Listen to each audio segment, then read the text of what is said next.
Good day. I am Therese Valenzuela and welcome to JKT VODCAST. Here in this video, you will learn all about the role in science and technology to our society, and as well as its characteristics.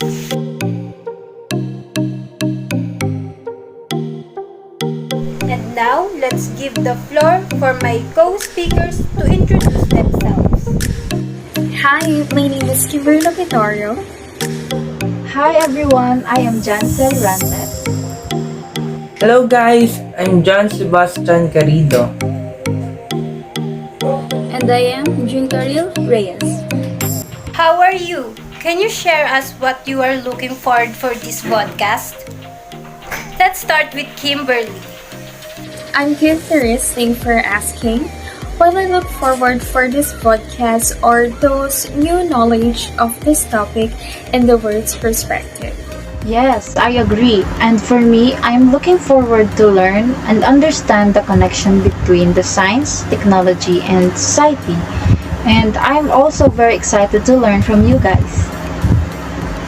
For me, I'm looking forward to the questions that I have is going to be answered in this topic. I am looking for new knowledge that I will obtain here in our discussion. The same with you guys. I am also eager to learn more and dig deeper about our topic, which we can all agree because that's what our podcast aims to, right? I totally agree with that. All of us here are to learn and brainstorming about our knowledge and to things that we research for our assigned topic. Exactly. Thank you for sharing your thoughts, guys. So before we start, let's first define the two major concepts here, which is science and technology. Let's begin with the word science. I just want to ask what words which comes into your mind when you hear the word science? I think experimentation. This is systematic. That's right. And do you know that science came from a Latin word scientia, which means is to know.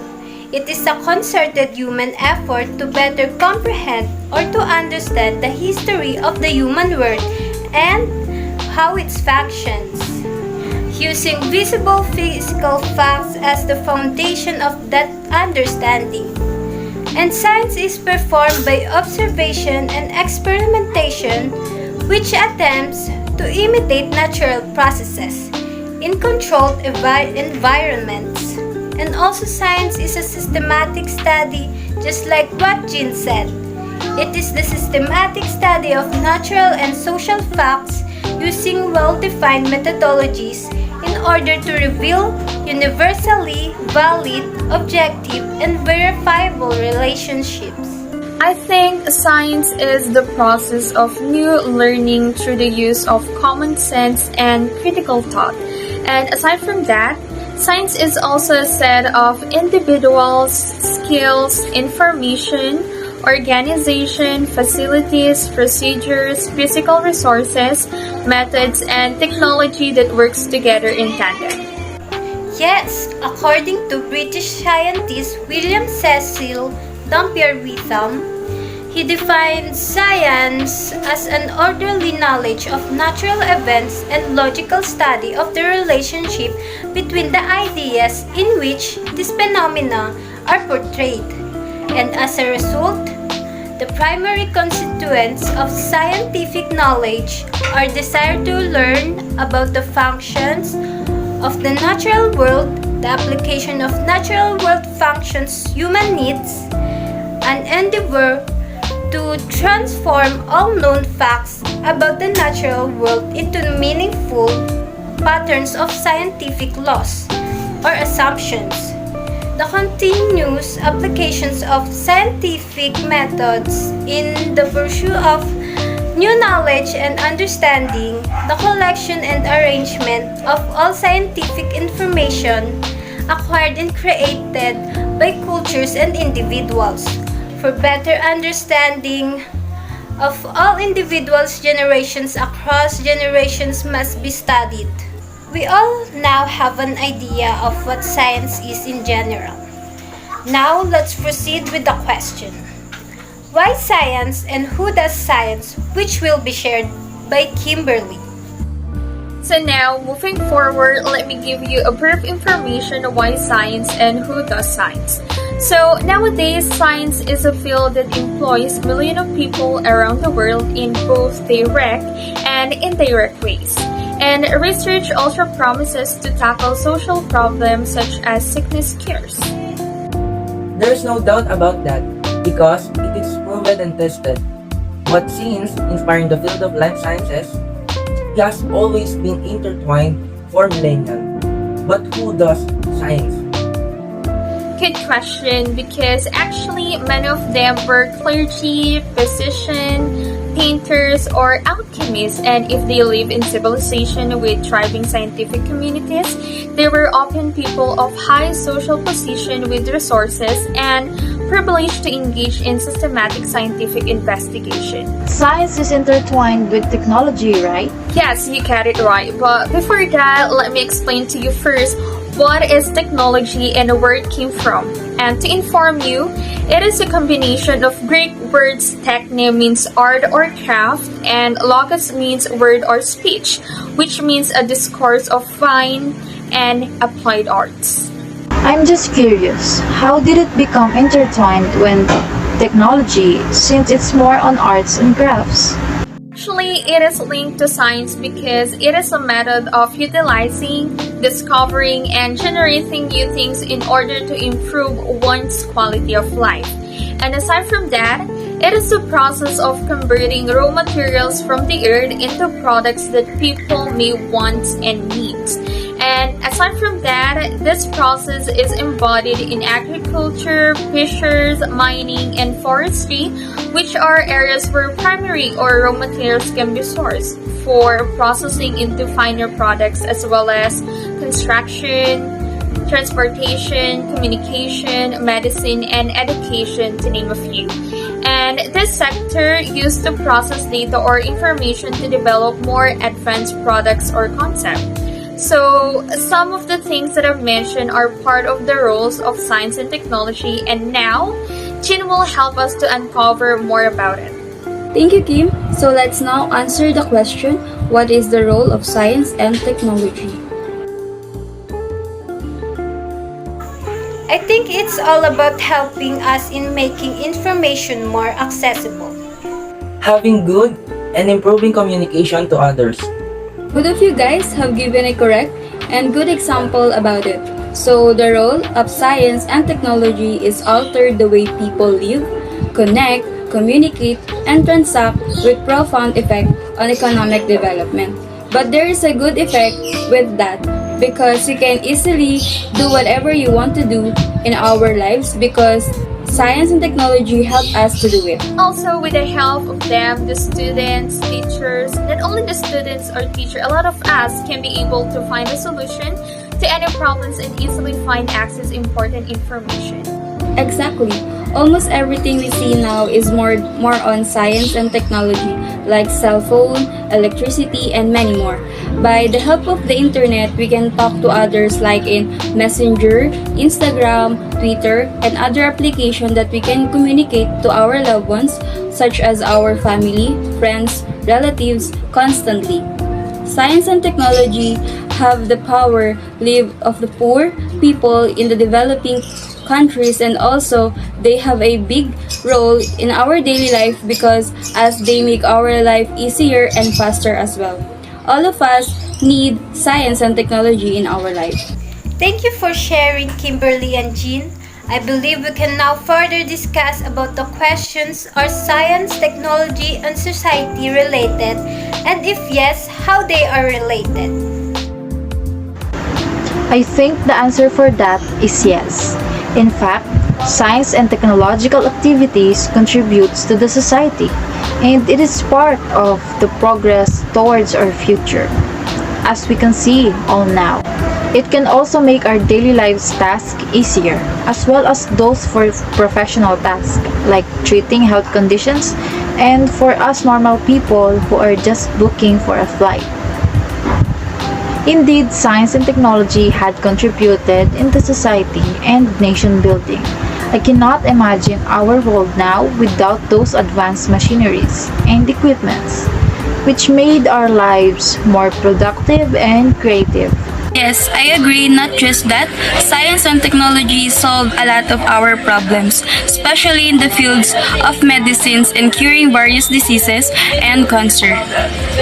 Apart from that, while several scientific achievements have aided contemporary technological advancements, this does not imply that scientific study has been performed with the goal just inventing new technological equipment.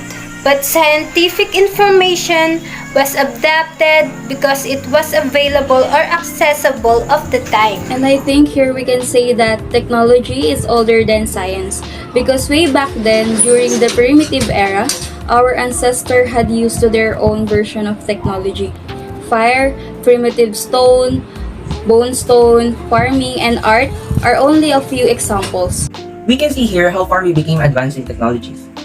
Because obviously, humans came from using stones as a hammer, as to now, which we have several choices for the same type of equipment. Science and technology also help factories to mass produce canned goods and other products in the market, and even the face masks and facial that we're using right now. Indeed, science and technology exist to solve our daily problem and embodied to our society. Yes, but having said all of that, there are technological advancements which do not exist in other countries. These are what we call technological gaps. For instance, in Japan, we all know that they have massive numbers of technologies like their high-tech restrooms, and it has various buttons inside.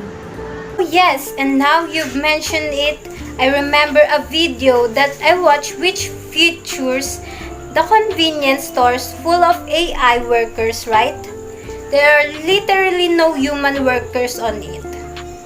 Exactly, those are just a few, but that alone can tell how they are more advanced and how much gap the rest of the world had with Japan's technology, just like what Timothy Taylor said.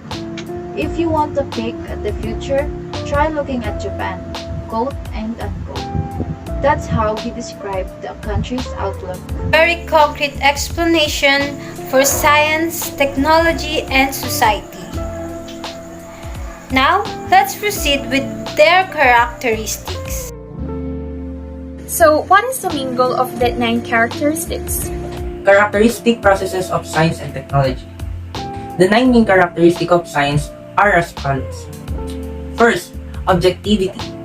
Science knowledge is devoid of bias. Objectivity simply refers to the ability to recognize and accept facts as they are, rather than as one might prefer. To be objective, one must keep one's biases, opinions, wishes, values, or preferences. Objectivity necessitates the exclusion of all subject, thoughts, and preconceptions.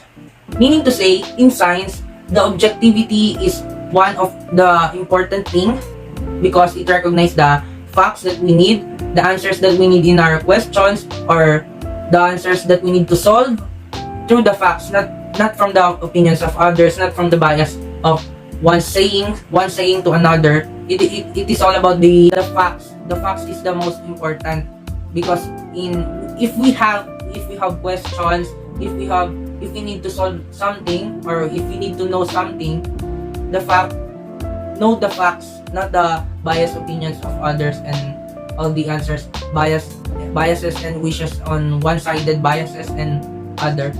Because in science, facts is the thing that we need to recognize, especially when it comes to science and technology. The second is verifiability. Science hinges upon sense data obtained through human senses: ear, eye, nose, tongue, and touch. Scientific knowledge is built on verifiable data so that other observers can see, weigh, or measure the same occurrences and check out observation to accuracy. Meaning to say, verifiability. If we have the first of objectivity, to know the facts, to recognize the facts, this one is to verify the facts if it's true or it is fake news. In science and technology, this is the step that we need to verify, or we need to double check the answers, the informations, and other, or should I say verifiability, the data that we can verify or double check. In other words, double check, like using the senses, or human senses, the ear if we hear it, the nose if we smell it, and the touch, the eye or the tongue if we taste it. So, and the third one is ethical neutrality. Science is morally agnostic. It is only interested in gaining knowledge. Sociocultural values dictate how this knowledge is to be applied. Knowledge can be put to a variety of purposes. Atomic energy knowledge can be utilized to treat ailments or to wage atomic weapons.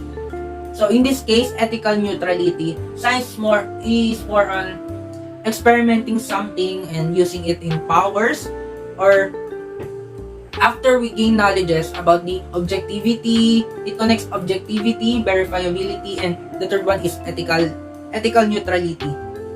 Ethical neutrality is more on gaining knowledge. After we gain knowledge, gain more knowledge, and applying it to everyone, or so in the sense of making decisions to others, we apply it as the, like if we building atomic weapons, or if we use it in atomic weapons, the information we gain in other atomic weapons is just like that. If the information that we gain, we double it up, like the adding some information to another information that we already verified. I think that is how the knowledge of others, we apply to our knowledge and added more information in other informations. And the next one is systematic exploration. Scientific research adopt a certain sequential procedure, an organized plan, or design of research for collecting analysis of facts about the problem under study. Generally, this plan includes a systematic or scientific steps, formulation of hypotheses, collection of facts, analysis of facts, and scientific generalization and prediction.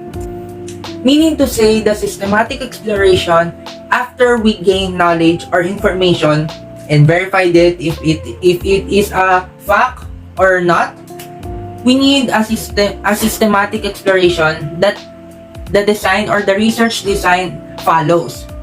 It explains or organize the plan, or organize how we solve the problem or what the problem is, using hypotheses, using collecting facts or formulation studies, or generally these plans includes scientific steps that we need to follow to generalize and to predict the answer itself, to know the answer itself by using this systematic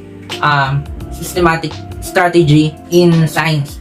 So we have the sequence that we need to follow in order to know the facts orderly, in order to know the facts on how we solve it and how we can solve it, or we can use it to the problem itself. And the next one is reliability.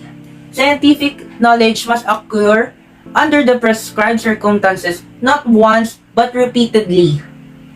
It is reproducible under circumstances stated anywhere and anytime. Conclusion based on casual recollections are not reliable. In scientific terms, reliability is under the prescribed circumstances that we need to know not once but repeatedly until we conclude the answers, or after we have the conclusions based on how we collect the informations that we need. So science and technology is the recollections, not relying on itself, but relying on the informations that we gathered through the facts that we have. And the next one is precision. Scientific knowledge is precise. It is not vague like some literary writing. Tennyson wrote these are the examples. Every moment dies a man, every moment one is born. It is good literature but not science. But not science anyway. And the other is to be good. To be a good science, it should be written as in India according to the 2001 census. The knowledge in science is precise itself. Meaning to say, the knowledge we have in science are precise, not the other words that we are using like the flowery words, the other words that we can direct the answers. Here are the some examples. Like every 10th second on the average dies a man. Every 4th second on the average an infant is born. Precisions require giving exact number or measurement instead of saying most of the people are against love marriages. A scientific researchers says 90% people are against love marriages. The next one is accuracy. Scientific information is correct. A physician-like type person will not state the patient to as low or high temperature, but will state that the patient has temperature of 101.2 degrees Fahrenheit after measuring using thermometer. Okay, in accuracy science, we need the answer of that is accurate, that is correct, that is exact number, that is exact measure, all the numbers, all the measurement, accuracy of numbers. And the next one is abstractness. Science operates on an abstract level. The concept of general scientific principle is quite abstract. It is unconcerned about portraying realistic picture. That's all. Thank you.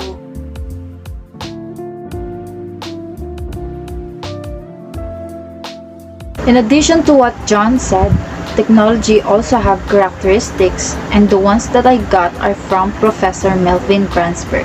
To give a little bit of a background, Professor Melvin Gransberg is a Callaway Professor of the History of Technology at the Georgia Institute of Technology. He produced a set of 6 rules based on his considerable study that govern the interplay of technology and human affairs. There's also a disclaimer, right? That these laws are not commandments, as he puts it, but rather a collection of truism.